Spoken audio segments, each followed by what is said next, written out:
Hello everyone, Jeff back with episode 3 of my Up the Ladder series. We are still using my Let Us Dance mage deck, but you'll probably notice that my rank is horrible when we start this. I was recording every game, but I lost 2 in a row with this deck in very close, frustrating games, which put me on tilt. So I started playing some other random decks and just making stupid decisions. I ended up going 3 and 5 in the games I was recording, and I got back down to what I start this video as, which I think is only 1 star into rank 17, and we ended, I think, the last one at 1 or 2 stars into 16. But this video will be another 4-game winning streak, and we'll get up to 1 star into rank 15. There are some really quick games in here too. So you see I made a few little tweaks to the deck. I added an Antonitis. I have a heal bot. I took out one mirror image that I had.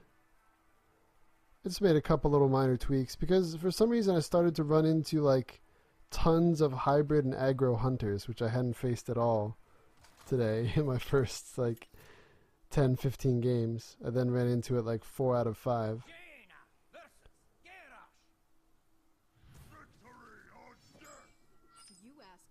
The best thing about Tempo Mage right now seems to be it can't lose to Grim Patron Warrior. I just destroy it.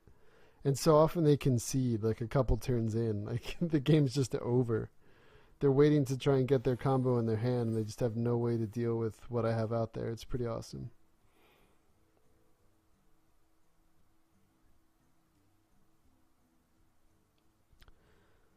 Alright, so I got Ragnaros in my starting hand, which is kind of unfortunate, but otherwise pretty good start here. There's not really a need to coin out Sorcerer's Apprentice, but you can. But I mean, there's just no follow-up play. There's no real need to, I guess, unless you want to try and just get something out there on the board, force a weapon out so they can't play a minion.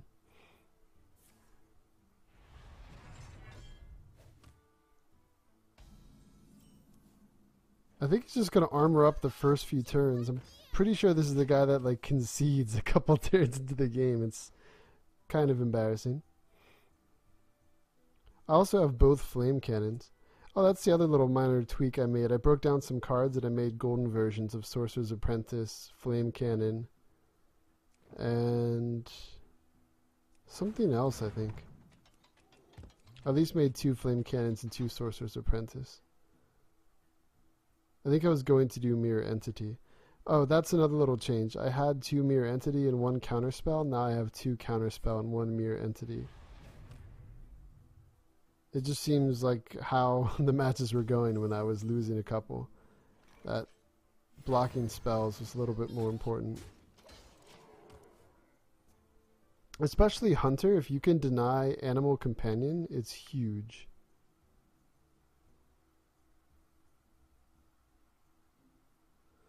Alright, so pretty decent board. It's very hard for a hunter to deal with a water elemental because it can keep freezing them, so they can't weapon it. I mean, he could like whirlwind execute, but he would ideally want to use his whirlwind in conjunction with something he has, like I guess Armor Smith would be the worst option, but something like Frothing Berserker or the Acolyte of Pain. It's really strange though that he hasn't been playing anything. Like, I don't know if he was a control warrior or what.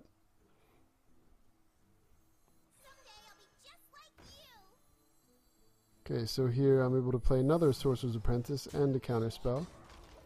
And yeah, I'm pretty sure he concedes right here. Yeah. Wow.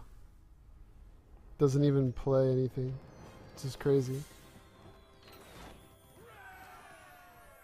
So when I imagined this, I was just going to show every game in my journey, but then not only was I really mad and making really stupid plays in my little tilt cells session about an hour and a half ago, but I just realized that I don't want to have to record say 30 parts and then re-commentate over that many parts. So I'm going to try and highlight the games that get me like the rank ups or memorable games.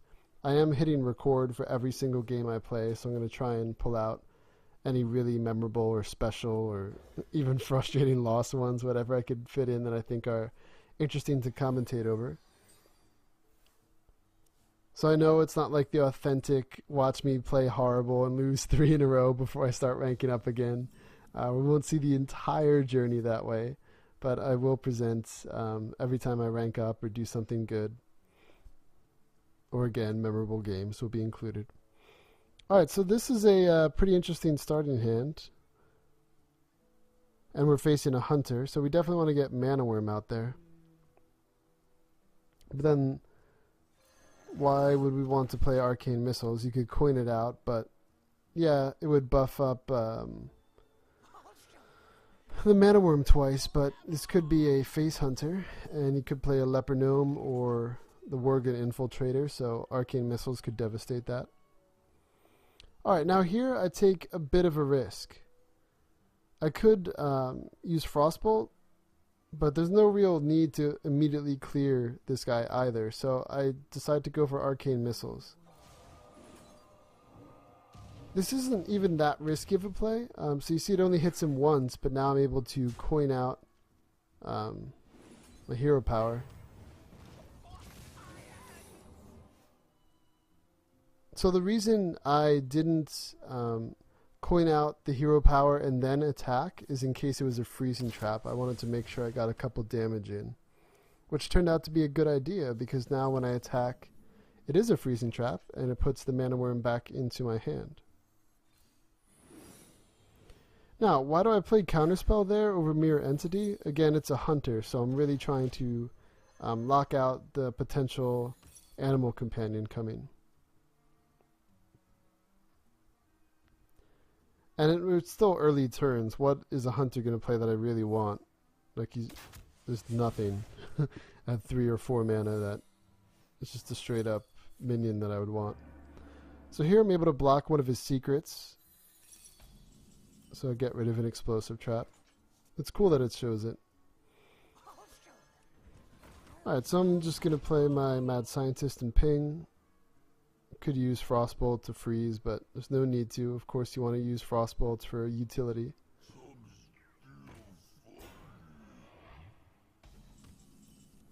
Alright, so now I could Flame Cannon, but perfect. I even drew a Sorcerer's Apprentice. Now I could Flame Cannon for 1, and also ping to get rid of the 3/5 form of the Sludge Belcher. Now I get to keep my Mad Scientist and the Sorcerer's Apprentice alive.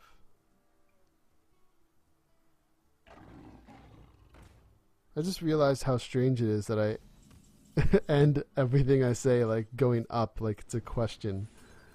Like I'm waiting for a response. Yikes. Sorry if I sound like an idiot that way.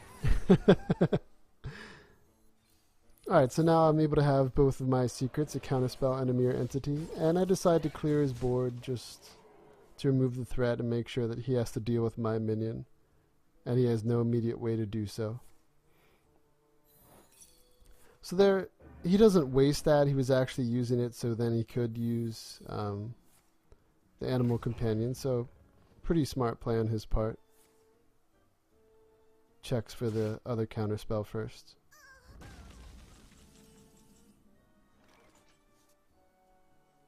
Alright, now we could play interesting turn 7, for, the Water Elemental, and then the 3 cost Mana Worm.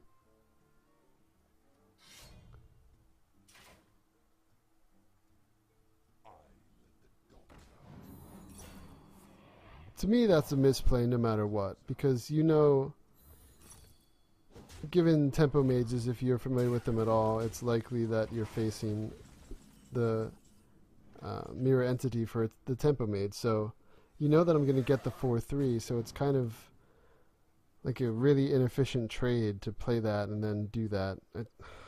I just don't get it. Get Kel'Thuzad. I've gotten some pretty amazing cards today from Unstable Portal, so that has helped. Unfortunately, though, he is able to clear what I have out there right now, so Kel'Thuzad's not going to get any value right there.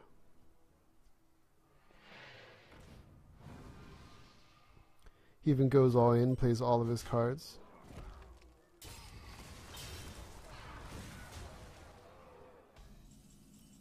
But what else could he do? I mean, it does look great from his end. I have nothing on board. He has 3 minions. Now, I could have played Ragnaros, but it could have also hit his face or the spider, which would have been terrible. He would have had 2 4-attack guys alive and could have just kept going face, and I wouldn't have anything to do the next turn. So instead, I use my Polymorph to get rid of his biggest threat, the 4/4 taunt, and play Kel'Thuzad to have something to clear some of his guys. So now, again, I could play Rag, but I drew another option. Use Frostbolt, get rid of his 4/3, ping a 1/1, and attack his 5/5. So now I'm ahead. I have a card in my hand that's awesome. He has a spider out there, and I have Kel'Thuzad, so completely turned the game around there. Probably going back to that misplay that I mentioned, getting my mirror entity with the 4/3, the Houndmaster. Do not think that was the right choice. Alright, so pretty lucky Rag hit. It doesn't hit the spider. Not that I would be in bad shape if it didn't, but now he's really screwed.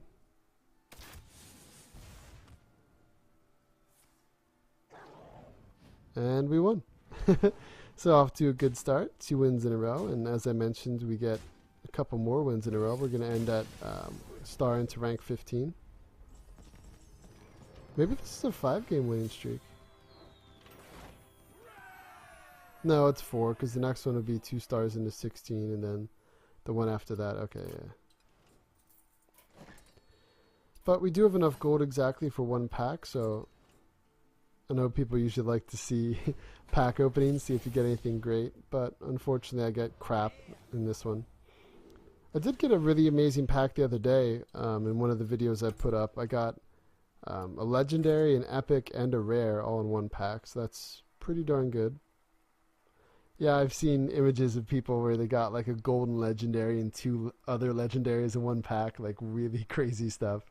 I've never gotten that lucky, but that was one of the better packs I've ever gotten. Alright, so moving into game 3 of this video and this winning streak, we face another Tempo Mage. And this is going to be the cookie cutter net deck, Hearthstone.com, highest voted mage deck version of it. So it's going to have Flame Wakers. It's, what else does it have? Oh, Clockwork Gnome.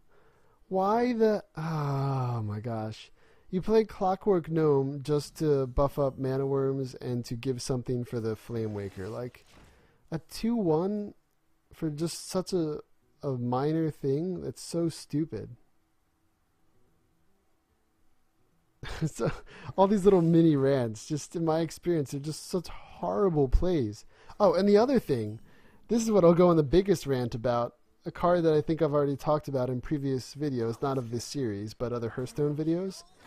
Arcane Intellect. If you play that card, you are a moron, period. You pay 3 mana to draw 2 cards. You could have just played another card that was worthwhile, like in your deck, instead of having that. And then, it's just so dumb. Why would you use that card? Okay, Freeze Mage, sure. But no, Tempo or like a standard mage deck, so bad. You pay 3 mana to draw 2 cards, and you're most likely going to use it early in the game, so it like just shuts you down for a turn. Horrible. Horrible. I just will never understand it at all.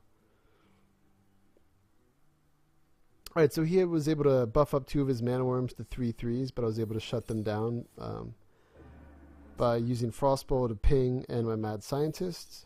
And I also, you saw, shut down one of his Arcane Intellect. So turn 3, he goes to use a 3-mana spell and gets nothing for it, which is awesome. There's my big tempo play. And now he's going to shut himself down again using his other Arcane Intellect, the card I just explained why I hate so much. And his 2 minions are the little two ones that I just explained why I hate so much in this kind of deck. Alright, so we're just going to run our secret here, ping the guy, and attack.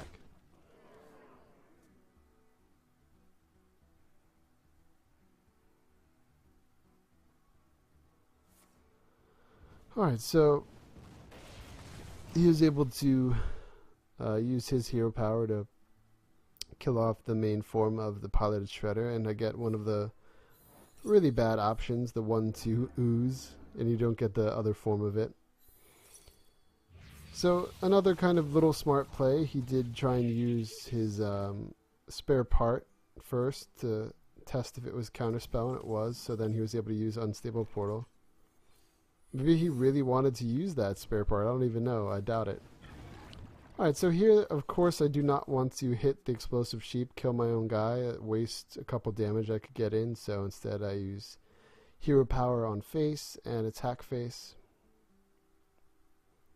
Make him have to clear my guy and have the inconvenience of having the sheep, so he can't really play a guy. And I also have a Mirror Entity waiting for the next time he plays a minion.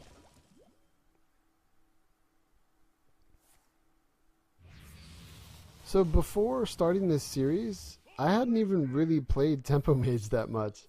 Mage is by far my most used class, but I've mostly used decks of my own creation before. So I've played Mech Mage very, very little. I just didn't understand that. I mean, I understood how to play it. I just didn't understand the appeal. I never saw it as that powerful or effective. Though I love the card Noitron. Okay, so here I make kind of unusual choices. Why is that? I want to keep the pressure on. He just gave me a Spectral Knight, so he has no quick way to kill it. I use the Flame Cannon just in case he trades. His guy would die and mine would be alive. Now, it might look bad. He has a Dr. Boom and a Spectral Knight, but we can just quickly polymorph to 7/7. Use Unstable Portal. Now, Tinkertown Technician, not bad, especially because it's free. So, we are going to play it. Before triggering any of the bombs, we're not going to try and trigger a bomb this turn. So we're going to clear the 1/1 sheep, and we're going to take out his other guy. So yes, he could potentially get some amazing things going on here if he hits the Spectral Knight with a bomb, and then the bomb hits the Tinkertown for 3. But he doesn't even decide to try that first, which is kind of a misplay. And then he plops down a Drake. Okay, so luckily also in this win streak, I get to point out other people's misplays, not have to talk about my own. When I was on full-on tilt after losing 2 in a row with Tempo Mage, and then I just tried a couple with Priest and Druid, and it's just bad. I wasn't even thinking. Alright, so another point of sitting on Ragnaros.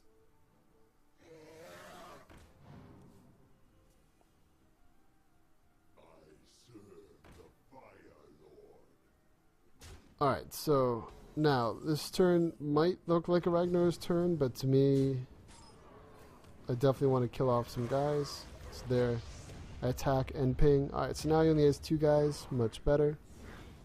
And it kills one.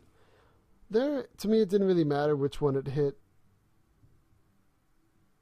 I probably would have preferred the 4/4 giving the extra spell damage. Because again, Flame Waker to me isn't that great of a card. He uses Flame Strike here and trades for Ragnaros, so I have nothing and I only have Mad Scientist in my hand. But I draw a really good thing for me. So first I'm going to check if it's Mirror Entity, and it is. And then I'm going to play the Azure Drake. So I save myself from a potential misplay right there. You see we're both kind of weak. He has 3 cards. I think one of them might still be a spare part though. Not sure. He might have used both already. He runs a heal bot too. I don't think I've ever drawn my heal bot in this deck.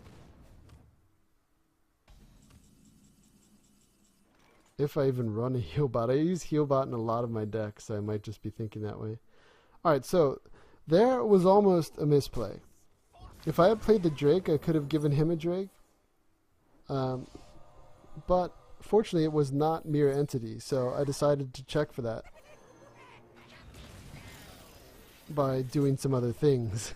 And we see that it was Duplicate, so then I changed what I was going to do in playing the Drake, and I instead played Dr. Boom.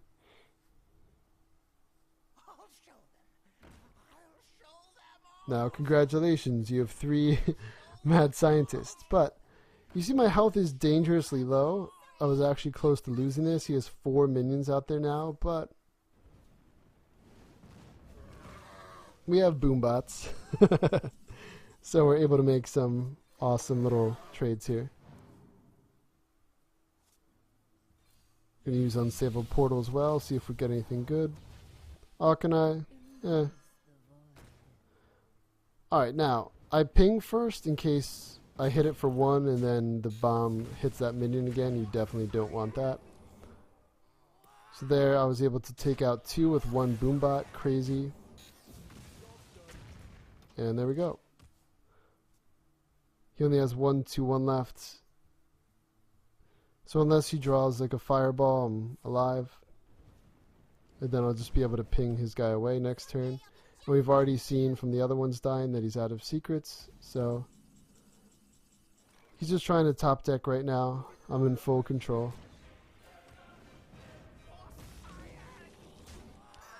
And I'm just gonna clear the guy, of course.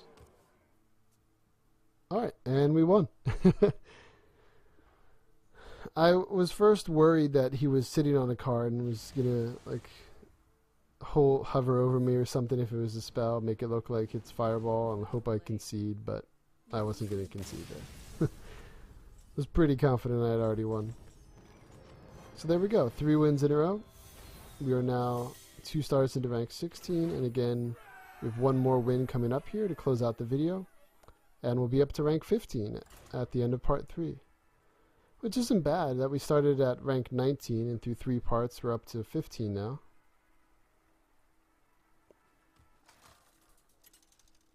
So this will actually be quite a journey if I do reach Legend this month, which I will be trying for. I'll try and put 1 or 2 of these videos up a day if possible. Depends how much time I'm able to put in. Because I am a teacher as well, and there are other games I play like Halo and Destiny and things.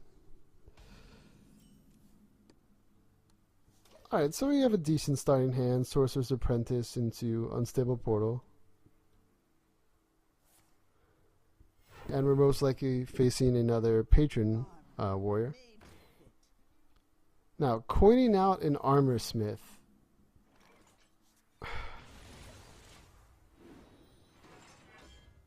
I think that's always a misplay. Especially if you're a Patron warrior, like, or even ever. Like, why coin out an Armor Smith? I don't get it. And if you play a Loot Hoarder, now obviously I know he is a Patron warrior. But let's just go back to that for a second. Coining out an Armor Smith. You're trying to hold on to things to be able to use combos later. The coin becomes more and more valuable later in the game. It just doesn't make sense to me to coin out an Armor Smith. Maybe he thinks I'm not a tempo mage? I don't know. But just was able to use Flame Cannon, quickly get rid of it. I'm going to use Fireball just to clear Frothing. I don't want it to become a huge, crazy issue where you can use Inner Rage, all kinds of crap to buff it up. Let's get rid of it now. Now, talk about misplays. He doesn't kill the minion here, which leaves the door open for so many plays for me.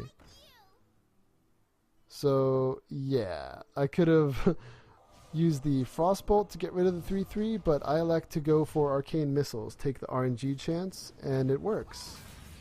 I only needed 2 to hit for sure, and they did, so I was able to ping it. Now I have 2 minions. Perfect.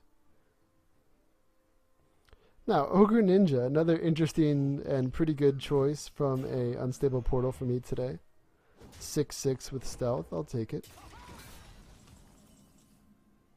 does have 50% chance to hit the wrong enemy, but that actually doesn't happen any of the 3 or 4 times I attack with it in this match. Okay, now here I'm debating whether to play both, whether to Frostbolt and attack the Sludge Belcher to just make it into the ooze, but I like to go with both minions. But now that I've done that, I want to attack because, I don't know, it could have been a couple bad things if he attacks and then that had 1 health and uses a Whirlwind, a couple different things that he was able to clear 2 guys, so I just want to maximize my opportunity to clear this Sludge Belcher next turn. Alright, now, also I've been trying to hold on to the Frostbolt for this exact reason, the Grim Patron, the 3/3. So I'm going to clear that, attack the ooze, hoping I hit the other Grim Patron, but I don't. But that's fine, I have Drake to play. Perfect, the other Frostbolt. I mean, sometimes things just go in your favor. You get good stuff from Portal, you get some fortunate draws. You get your opponent to misplay a few times. I mean, to me that's a big skill in Hearthstone, just learning to understand chance. Sometimes you just have to go for things. You can make all the calculations you want, you could go for the best possible plays, sure. But still there is some kind of luck. You have 30 cards in your deck, you only start with 3. Could be any 3. You could be screwed in the mulligan, and then you have to claw your way back, and that comes through making smart choices, and hopefully your opponent making 1 or 2 misplays. Alright, so I'm in a pretty insurmountable lead right now. He does his last-ditch effort here. He clears 2 of my 3 minions. I only have Rag left, which he thought I couldn't potentially clear his Grom, but I'm sitting on Frostbolt still.